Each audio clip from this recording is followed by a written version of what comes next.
Assalamualaikum warahmatullahi wabarakatuh. Jumpa lagi dengan saya, Saripah. Kali ini kita akan membahas materi tentang 10 konsep dasar geografi. Dan tentu saja, Ibu akan memberikan contoh-contoh dari setiap konsep yang akan kita bahas kali ini.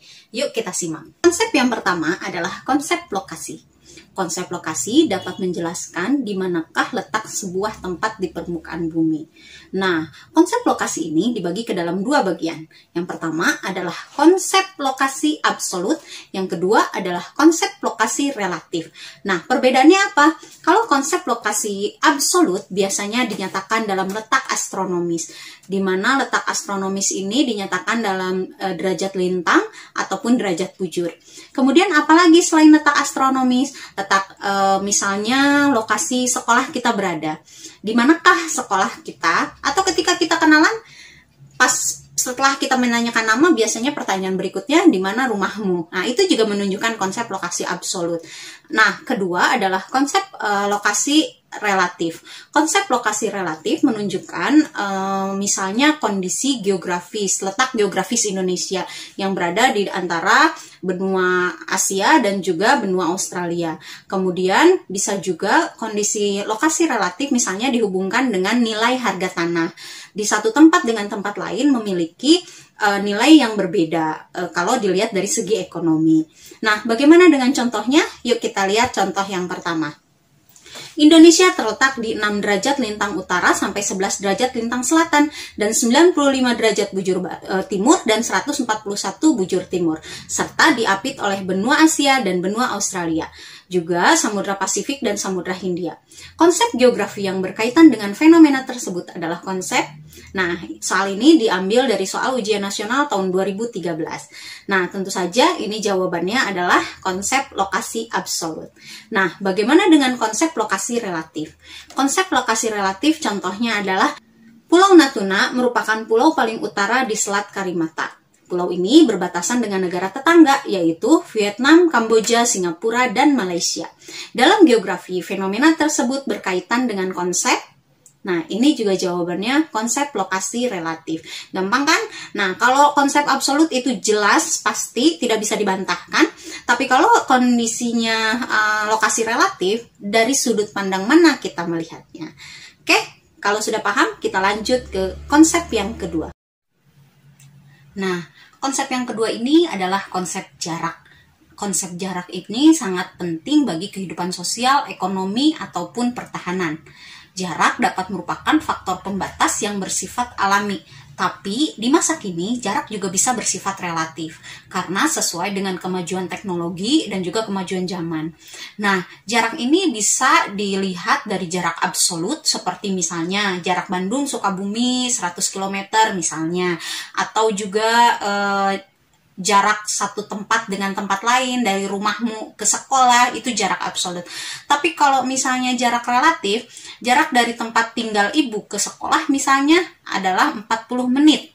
40 menit ini kan tidak selalu sama, tapi sesuai dengan kondisi jalan pada saat itu. Nah, itu konsep jarak. Bisa dilihat dari gambar yang ada di belakang ibu.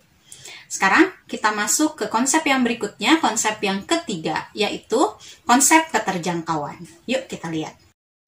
Konsep ini berkaitan dengan kondisi medan atau ada tidaknya sarana, angkutan, ataupun alat komunikasi yang dapat dipakai. Nah, konsep keterjangkauan juga bisa dilihat dari tingkat kemudahan atau tingkat kesukaran dalam menjangkau sebuah wilayah. Yuk kita lihat contoh soalnya. Pembangunan pedesaan di dataran rendah umumnya didukung oleh sarana transportasi yang banyak, sehingga lebih cepat berkembang dibandingkan pembangunan pedesaan di daerah pegunungan yang memiliki keterbatasan sarana transportasi. Konsep geografi yang erat kaitannya dengan fenomena tersebut adalah, soal ini diambil dari soal ujian nasional tahun 2019 ya. Nah, ada optionnya.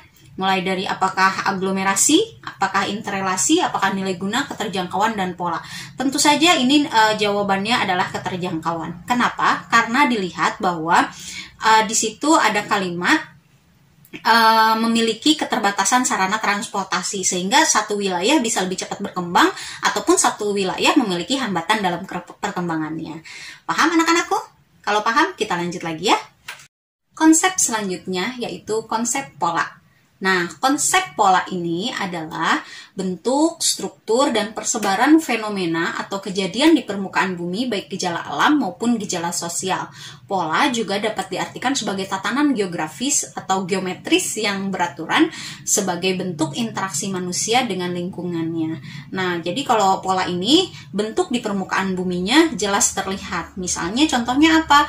Ada pola aliran sungai, pola permukiman. Pola permukiman bisa dibuat oleh manusia dalam bentuk memanjang sepanjang jalur jalan, memanjang sepanjang jalur pantai, itu ada bentuknya.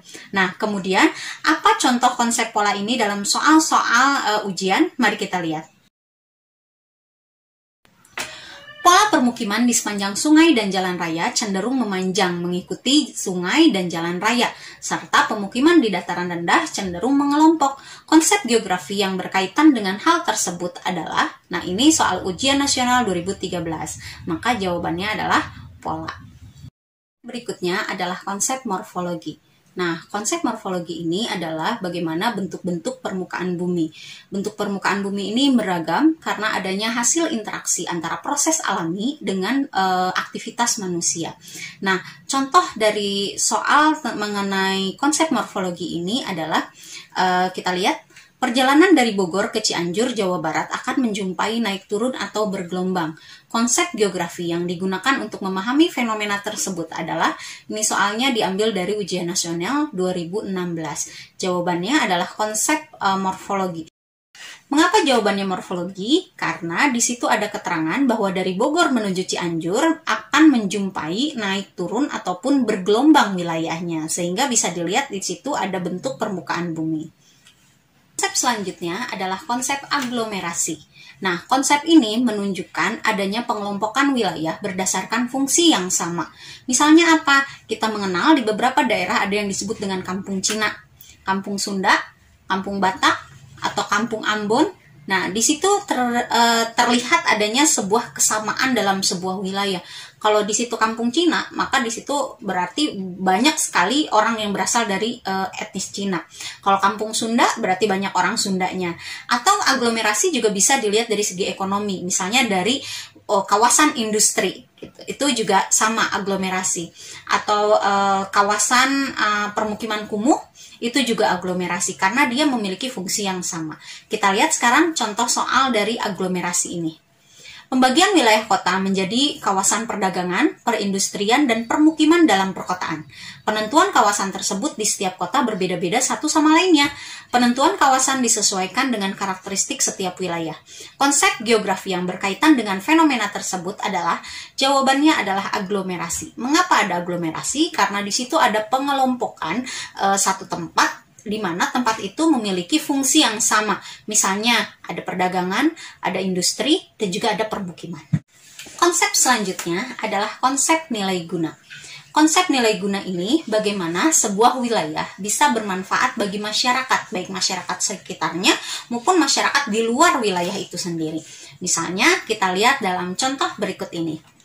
Nah, dataran tinggi Tengger dijadikan tempat wisata oleh masyarakat dari wilayah lain karena pemandangan yang indah, sementara masyarakat Tengger sendiri memanfaatkan wilayahnya sebagai areal pertanian sayuran. Konsep geografi yang tepat untuk mengkaji fenomena tersebut adalah konsep nilai kegunaan. Kenapa nilai kegunaan? Kita lihat ternyata dataran tinggi Tengger oleh orang di wilayah lain itu jadi tempat wisata karena tempatnya indah. Sementara bagi masyarakat Tengger sendiri, itu wilayahnya bermanfaat karena tanahnya subur sehingga digunakan untuk lahan pertanian. Nah, konsep selanjutnya adalah konsep interaksi. Nah, konsep ini menunjukkan bahwa setiap wilayah tidak bisa memenuhi kebutuhan hidupnya sendiri. Wilayah itu akan membutuhkan daerah lain sehingga terjadilah sebuah interaksi antar wilayah. Kita lihat contohnya ya. Daerah X di dekat pantai menjual ikan laut ke daerah Y. Adapun daerah Y sebagai penghasil pangan menjual beras ke daerah X. Konsep geografi yang berkaitan dengan fenomena tersebut adalah konsep, jawabannya adalah konsep interaksi. Kenapa konsep interaksi? Karena di sini muncul adanya daerah X, di mana daerah ini daerah pantai. Nah, dia tentu saja menghasilkan ikan, menjual ikannya ke daerah Y, di mana daerah Y ini adalah penghasil pangan. Nah, sehingga antara daerah X dengan daerah Y saling bertukar hasil daerahnya untuk memenuhi kebutuhannya. Konsep selanjutnya adalah konsep diferensiasi area. Nah, konsep ini menunjukkan adanya perbedaan wilayah.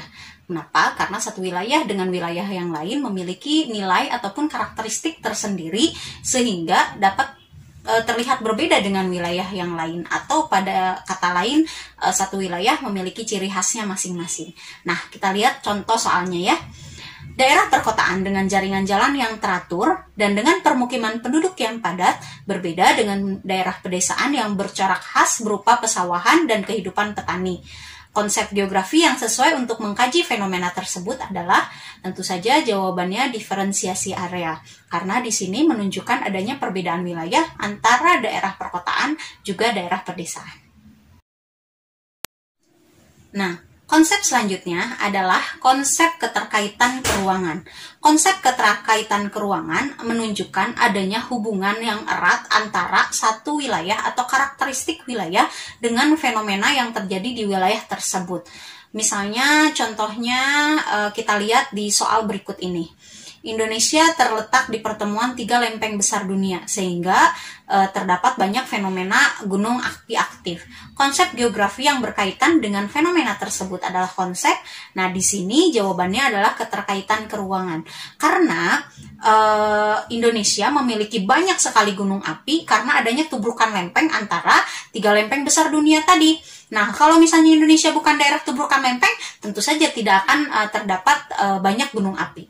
Juga tidak akan banyak terdapat gempa. Atau misalnya contoh lain, di kawasan pegunungan yang tanahnya subur, maka penduduk biasanya bermata pencarian sebagai petani, karena nyambung antara daerah yang subur dengan pertanian. Nah, anak-anakku, itu tadi 10 konsep geografi yang sudah Ibu jelaskan dari awal. Mudah-mudahan semakin paham tentang konsep geografi. Terima kasih semuanya. Assalamualaikum warahmatullahi wabarakatuh.